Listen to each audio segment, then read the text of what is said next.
तृतीय समुल्लास। अध्ययन, अध्यापन, विधि, सच्चे एवं अमूल्याभूषण। संतानों को उत्तम विद्या, शिक्षा, गुणकर्म और स्वभाव रूप आभूषणों का धारण कराना माता, पिता, आचार्य और संबंधियों का मुख्य कर्म है।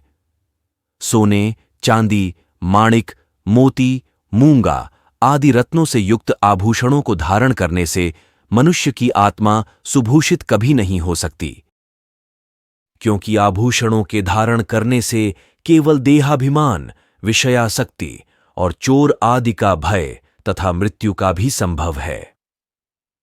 संसार में देखने में आता है कि आभूषणों के योग से बालकादिकों का मृत्यु दुष्टों के हाथ से होता है। सच्चे आभूषण कौन से हैं?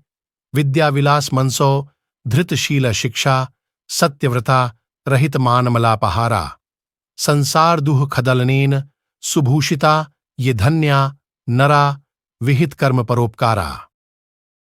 जिन पुरुषों का मन विद्या के विलास में तत्पर रहता, सुंदरशील स्वभाव युक्त, सत्य भाषणादि नियम पालन युक्त और जो अभिमान, अपवित्रता से रहित, अन्य की मलिनता के नाशक, सत्योपदेश, विद्यादान से संसारी जनों के दुखों के दूर करने से सुभूषित, वेद विहित कर्मों से परोपकार में तत्पर रहते हैं, वे नर और नारी धन्य हैं।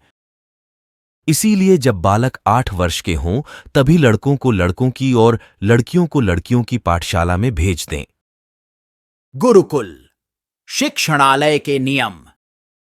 द्विज अपने घर में लड़कों का यज्ञोपवीत और कन्याओं का यथा योग्य मुंडन आदि पर बल न देते हुए संस्कार करके यथोक्त आचार्य कुल अर्थात अपनी अपनी पाठशाला में भेज दें। जो अध्यापक पुरुष व स्त्री दुष्टाचारी हों उनसे शिक्षा न दिलाए, किंतु जो पूर्ण विद्या युक्त धार्मिक हों उनसे ही शिक्षा दिलाए। विद्या पढ़ने का स्थान ग्राम व नगर से 4 कोस दूर एकांत शांत स्थान में होना चाहिए तथा लड़के लड़कियों की पाठशालाएं भी एक दूसरे से 1 कोस दूर होनी चाहिए। इन गुरुकुलों में जो अध्यापक, अध्यापिका, नौकर चाकर हों वे कन्याओं की पाठशाला में सब स्त्री और पुरुषों की पाठशाला में पुरुष हों। स्त्रियों की पाठशाला में 5 वर्ष का लड़का और पुरुषों की पाठशाला में 5 वर्ष की लड़की भी न जाने पाए। सबको तुल्य वस्त्र, खानपान, आसन दिए जाए, चाहे वे राजकुमार व राजकुमारी हों, चाहे दरिद्र के संतान हों, सबको तपस्वी होना चाहिए। विद्यार्थी गण न तो अपने माता पिता से मिल ही सकें और न किसी प्रकार का पत्र व्यवहार ही कर सकें, जिससे वे संसार की चिंता से मुक्त होकर केवल विद्या बढ़ाने की चिंता रखें।